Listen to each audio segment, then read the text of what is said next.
Dear aspirants, history पढ़ने से पहले यदि हमें हिस्ट्री के टाइमलाइन के बारे में जानकारी नहीं है तो हिस्ट्री पढ़ना शायद आप लोगों के लिए एक सिरदर्द साबित हो सकता है। हिस्ट्री की टाइमलाइन के बारे में मैं आज विस्तृत चर्चा करने वाला हूं। अगर आप हमारे इस चैनल पर नए हैं तो कृपया इस चैनल को सब्सक्राइब कर लें और ज़्यादा से ज़्यादा अपने फ्रेंड्स में शेयर कर दें। दोस्तों, आज के इस वीडियो में ज्ञान प्लैनेट चैनल में आपका स्वागत है। चलिए शुरू करते हैं।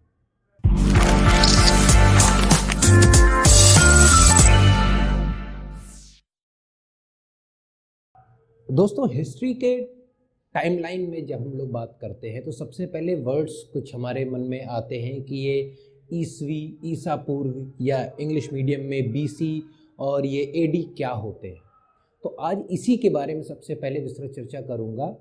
दोस्तों, history timeline basically Christ era से स्टार्ट होती है। क्राइस्ट एरा, जब जीसस क्राइस्ट यानी कि ईसा मसीह का जन्म हुआ। मान लेते हैं जो हमारे इतिहासकार हैं उन्होंने क्या माना कि जब ईसा का जन्म हुआ वो हमारा जीरो से प्रथम ईयर था। जीरो से प्रथम ईयर यानी कि जीरो टू फर्स्ट ईयर, हम उसको जीरो टू फर्स्ट ईयर की संज्ञा में रखते हैं। ठीक है। अब जब इस चीज को हमने रेफरेंस पॉइंट माना, कौन सा पॉइंट माना है हमने इस चीज को, ये हमारा है रेफरेंस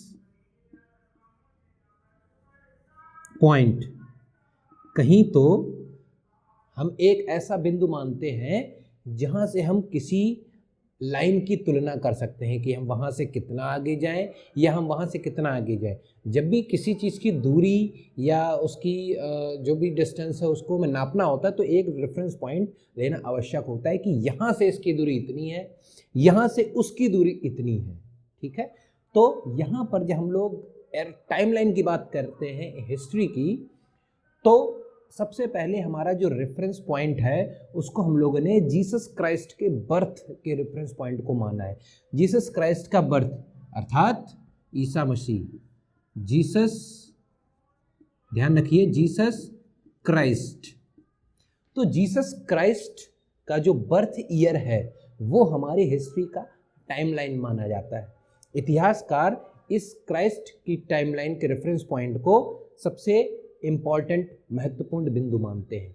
अब यहाँ से जैसे ही आप पीछे चलेंगे, उदाहरण के तौर पर यदि मैं इस 0 to 1 ईयर से मैं 10 साल पीछे गया, 10 साल पीछे माइनस में बिफोर, 20 साल पीछे गया, 100 साल पीछे गया या 1000 साल पीछे गया, तो मैं क्या कर रहा हूँ, मैं इस रेफरेंस पॉइंट से बिफोर जा रहा हूं, इस रेफरेंस पॉइंट के पीछे बढ़ रहा हूं।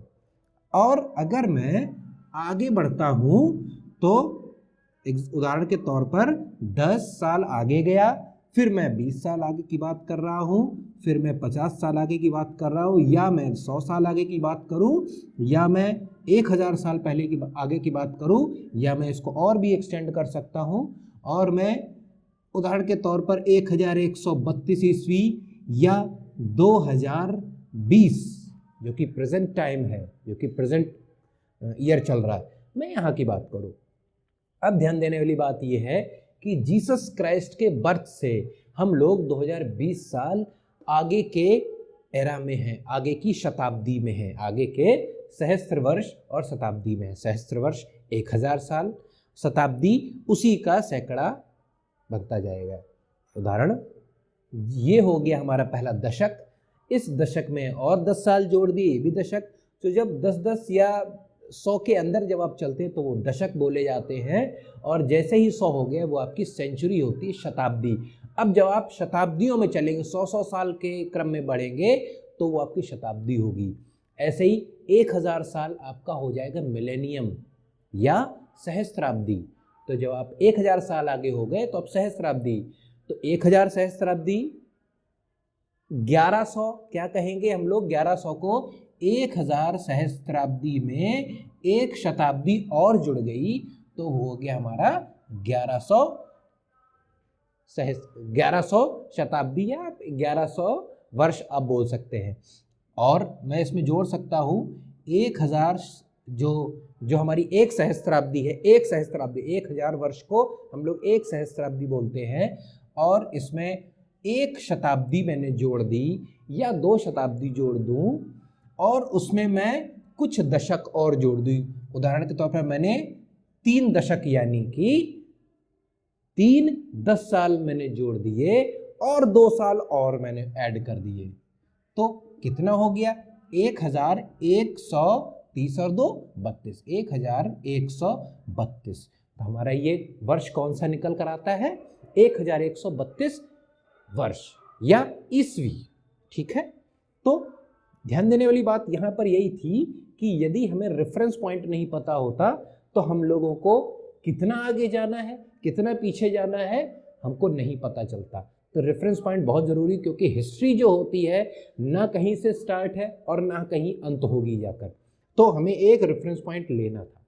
ठीक है, अब अगर हम पीछे जा रहे हैं तो 10 साल पीछे बिफोर, 20 साल पीछे, 100 साल पीछे अर्थात 1 सेंचुरी पीछे या 1 शताब्दी पीछे, 1000 साल पीछे चले गए तो हम लोग 1 सहस्त्राब्दी या 1 मिलेनियम, ठीक है, पीछे चले गए।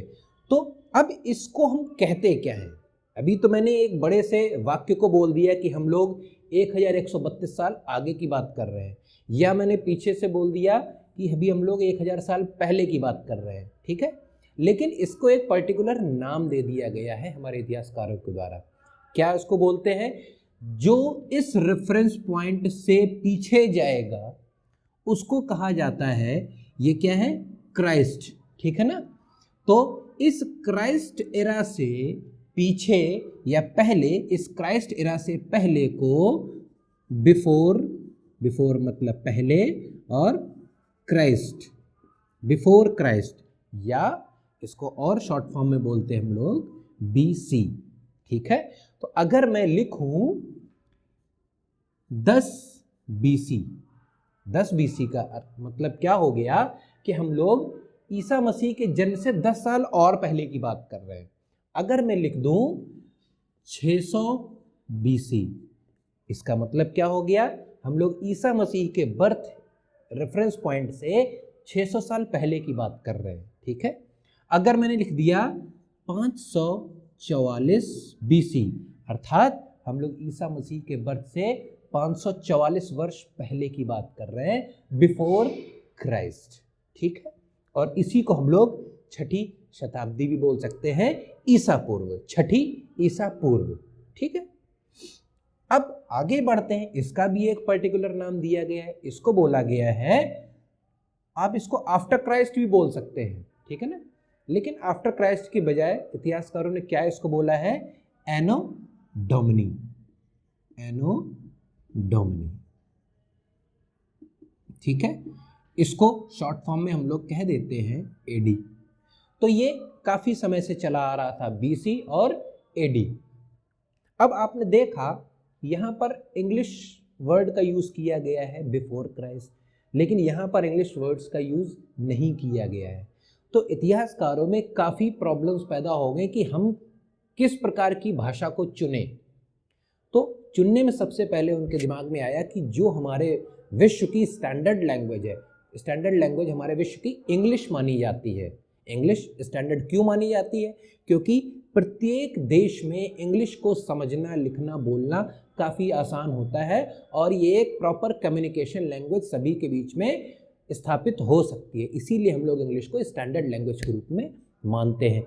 तो हमारे जो हिस्टोरियन थे उन्होंने कहा कि नहीं, एनो डोमिनी एक दूसरी भाषा का टर्म हो गया जाकर, ये इंग्लिश भाषा का टर्म है, तो क्यों ना हम कुछ ऐसे टर्म्स बनाएं, कुछ हम ऐसे वाक्य, ऐसे वर्ड्स बनाएं जो एक ही भाषा को रिप्रेजेंट करें।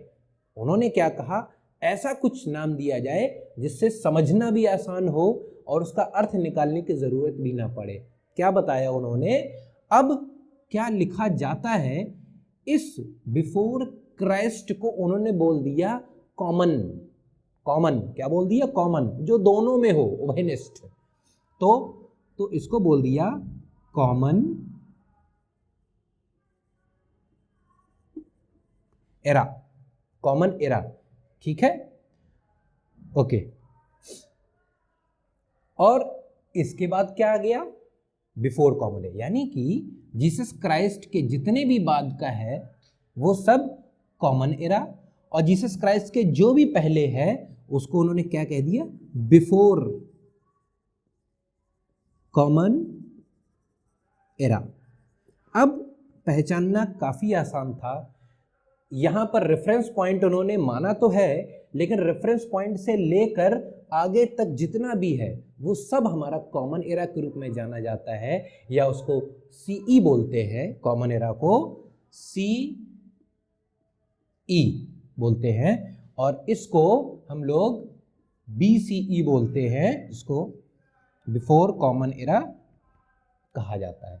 अर्थात जीसस क्राइस्ट के रेफरेंस बर्थ पॉइंट से जितना भी पीछे आप जाएंगे उसको आप बीसीई बोलते हैं, और जितना आगे जाएंगे उसको आप लोग कॉमन एरा के टर्म में यूज करते हैं।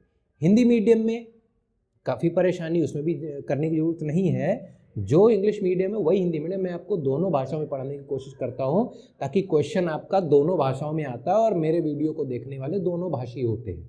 ठीक है, तो यहाँ पर सबसे पहले क्या कहा गया, जीसस क्राइस्ट का जो बर्थ है ईसा, ठीक है ना, ईसा, इसको क्या कह दिया गया, ईसा वर्ष, ईसा वर्ष, जिस वर्ष ईसा का जन्म हुआ।